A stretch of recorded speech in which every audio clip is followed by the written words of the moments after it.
Welcome back to our YouTube channel రష్వ రాకండి. ఇప్పుడేంటి సండే కదా, జస్ట్ అలా క్రికెట్ ఆడొస్తుంటే మా ఫ్రెండ్ ఫోన్ చేశాడు. సో వాడు ఫోన్ చేసి సో ఇలా మన ఫ్రెండ్ కదరా, one of my friend group of ఫ్రెండ్లో ఒక అతను అనమాట. సో ఒక స్టోరీ డిస్కస్ చేశాడు అతని గురించి. సో అతను వాళ్ళ అమ్మను వృద్ధాశ్రమంలో వదిలేద్దాం అనుకుంటున్నాడంట. సో రీజన్ ఏంటి అంటే, వాళ్ళ పిల్లలకి అతని భార్యకి ఆమె అంటే వాసన పడట్లేదు, ఆమె చూస్తే చీదరించుకుంటున్నాం, సో నచ్చట్లేదు, సో మా ఇంట్లో ఆమె ఉంటే దరిద్రం, అది ఇది అని ఏదో చెప్పేసి ఆమెను వృద్ధాశ్రమంలో వదిలేద్దామని ప్లాన్ చేసుకున్నారట. సో వాడేమన్నా ఆర్థికంగా ఇబ్బందులు ఉన్నాడంటే లేదు, హీ డిడ్ సిఏ చదివాడు, ఫినాన్షియలీ ఈజ్ గుడ్ ఇనఫ్. కానీ ఎందుకు వదిలేస్తున్నాడు అంటే this is one of the reason అంట. కానీ వాడు యాక్చువల్లీ తెలంగాణ మాట్లాడతాడు. సో ఇట్లే చెప్పిండు, అరే ఇందిరాబాయుడు సొంత తల్లిని వదిలేస్తానంటుండు, ఆడిని 9 మాసాలు కడుపులో మూసి ఆడిని ఎత్తి ఆడి ముట్టి గడిగి ఆడి చదువుకోవడానికి అన్నీ చేసి ఆడి 10వ 11వ చదివేటప్పుడు ఆడి అయ్యబోతే వాళ్ళమ్మ సర్వస్వం త్యాగం చేసి ఆడి కోసం కష్టపడితే ఏందిరాబయ్యుడు వృద్ధాశ్రమంలో వదిలేస్తాం అంటుండు అన్నాడండి. సో ఇక్కడ ఏంటి అంటే, సో బేసిక్గా సో వాడికి సిఏ చేసిన ఆ పర్సన్ ఉన్నాడు కదా ఫ్రెండ్, సో అతను ఏంటి అంటే యాక్చువల్గా సో చాలా పూర్ ఫ్యామిలీ నుండి వచ్చారు.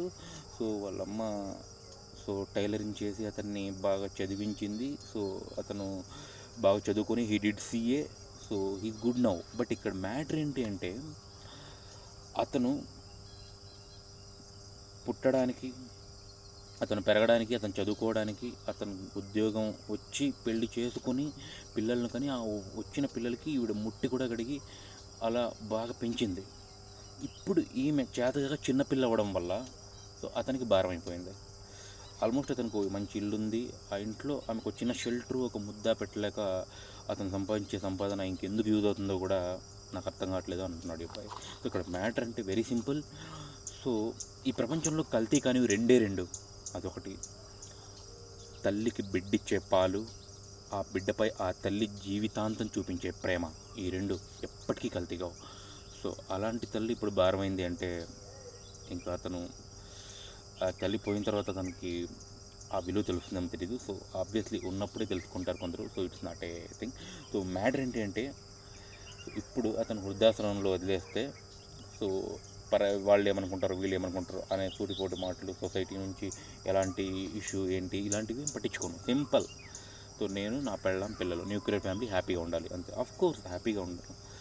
సో ఇక్కడ నాకు వాళ్ళు ఏం చేసిండ్రు అంటారు. రే అబ్బాయి, నీకు జన్మనిచ్చిండ్రు అబ్బాయి, నీకు ఒళ్ళు బాగాలేకపోతే హాస్పిటల్ చుట్టూ తిప్పిండ్రు అబ్బాయి, నువ్వు చదువుకోనే డబ్బులు ఇచ్చిండ్రు అబ్బాయి, నీకు మంచి బట్టలు కొనిచ్చిండ్రు అబ్బాయి, నువ్వు ఎదిగినావు, ఈరోజు నువ్వు నీ సొంత కాలం మీద నిలబడ్డావంటే కారణం వాళ్ళు రాబాయ్, నువ్వు పెళ్లి చేసుకొని పిల్లల్ని పుట్టిస్తున్నావు అంటే దానికి కారణం వాళ్ళు ఇచ్చిన జీన్స్ రాబాయ్, ఈ టోన్లో చెప్పాడండి వాడు. సో ఇక్కడ వెరీ సింపుల్.